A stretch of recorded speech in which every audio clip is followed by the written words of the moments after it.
What's up guys, and welcome back to the channel. Today's video I think is it's a pretty big milestone, and that's because we should be putting the 2GR in the MR2. So this video will be split up into two parts. First part will be just kind of some quick updates since the last video, and then the second part will be just mounting the engine in the car. We'll start off with the updates. In the last video I mentioned that I pulled out the fuel tank to replace the fuel pump. I have swapped out the pumps. I went with a Walbro 255, and the fuel tank is back in the car. If you want to see that process, unfortunately I didn't film it, but Frankenstein Motor Works actually has a really good video on it, so I'll link to that in the description down below. One other thing I did was I attached the Wilhelm Raceworks fuel system kit that he sells for the 2GR swap in this chassis. Right here is the main fuel line or feed line, and then goes to the fuel filter, and then this is where the Wilhelm Racework kits really comes into play. So this is a fuel pressure regulator. This side here that has blue tape on it, this actually goes to the engine. This side right here actually goes to the return line on the tank. So it goes all the way over here and connects right there. There's two options for the return line. One is you can cut off the end so you can do an AN fitting. The other option is it's like a slip-on, just like the OEM style is, and you could just put a clamp to hold it in place. I chose to go with the AN fitting at the end there. If anyone was curious about the fitting on the engine side of things, the kit includes this slip-on adapter. So you literally don't have to do anything besides put this on, and that's it. So the kit is super straightforward. In terms of the fuel system, that's all good to go. The other thing I've done since the last video is fix the threaded insert on the block. I put a threaded insert in and I didn't seat it right, which caused some issues. I got super lucky and I was actually able to pull out the threaded insert. I then followed it up with the tap just to clean up the threads, and after putting a new insert in, everything's good to go. The bolt right here is actually where the threaded insert was, and it holds and it's totally fine. You may be wondering why there's a spacer there, and to be frank, I just don't have the right length bolt, so I just put a little spacer and called it good enough. My plan is to eventually get the correct length, just because I don't think that looks the best, but we kind of already know how temporary fixes are. There's nothing more permanent than the temporary fix. So while I will eventually replace that, it's not on my high list of things to do right now. As you can see, I also mated the transmission to the engine. This is an S54 transmission, so there's only 3 mounting locations. There's this one right here, and then if we come over here, there's this one, and then if we come to the other side, there is this one right here. So it's kind of low on mounting locations, but other people have ran it, so I'm thinking it should be okay. I have heard of other people making additional ones, but I'm not gonna do that at least yet. If this ends up being longer term than I would like, then maybe, because my plan is to only run the S54 for a season, and then hopefully next winter I can look at swapping in an E351. That's the goal at least. It really just comes down to money because all this stuff is super expensive. And in case you're curious, I did actually start to film the process of mating the transmission to the engine. I got as far as the flywheel. At that point, I stopped filming. My girlfriend actually came out to the shop to help me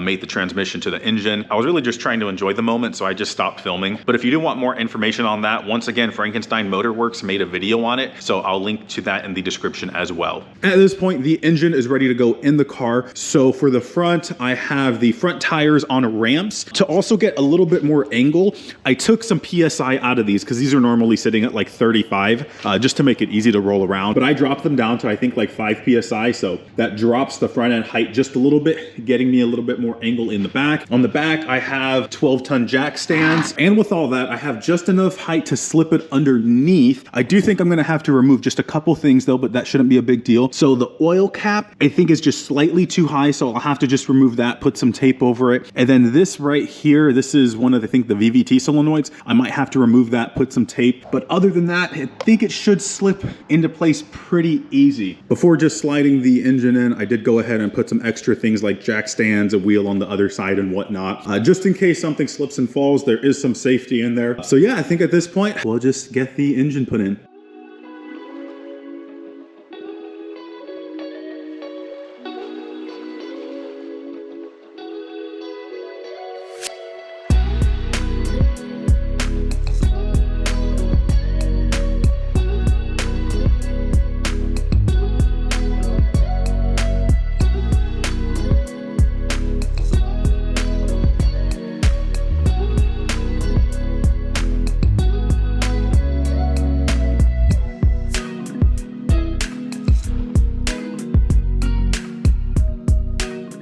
putting the engine in the car went pretty straightforward, and it's pretty cool to say that this is officially a 2GR swapped MR2. Yes, it's not running yet, but it's gonna be there very, very soon. I do gotta also give a shout out to my girlfriend off camera.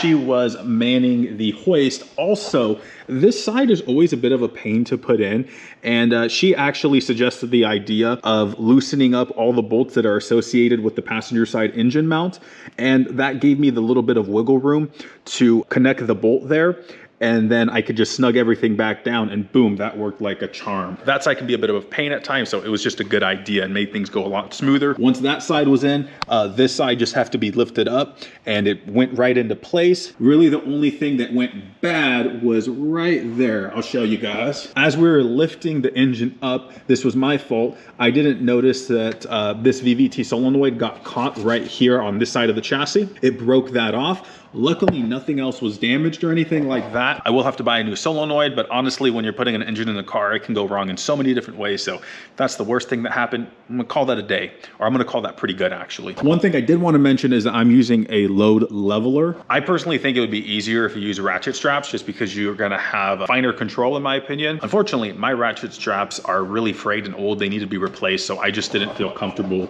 using them to lift up this engine, because if it fell, that just obviously would not be a good time. So even though this is not my preferred method, it can still get the job done. In terms of next steps, I really want to get the engine test fired. Unfortunately, I cannot do that because I don't have the engine harness yet. I'm supposed to have it in early November. I contacted the company. I was like, you know, what's the ETA now? Because delays happen, you know, especially when you're dealing with like bespoke, low volume custom parts. It happens, right? So I should have the engine harness for this car in early December. And I want to wait until I am able to test fire the car to really start putting everything back together. So essentially the only thing I have left to do for now is I'm gonna end up connecting the fuel line that goes from the fuel regulator over to the engine hose. That line is right over here. This is, again, part of the Wilhelm kit and just makes it super easy. I believe the straight side goes to the regulator over there, and then this side over here connects to the engine. And then I will also put oil in the car, because obviously if I want to test fire it, I want to make sure it's lubricated. That's pretty much it. I don't want to go put everything else back together yet, because like if I test fire it and something's wrong with the engine or something else, like maybe the transmission has to come off, I don't want to completely have to disassemble the car again. I'll end up filling the car up with oil and putting the fuel line on off camera, just because that's really menial stuff. I think pretty self-explanatory. So that means that's everything I got for this video. Stick around, because if everything goes good, in the next video we'll be test firing this car. Hopefully that goes good, and soon she'll be back on the road. So thanks for watching, everyone, and I'll see you in the next one.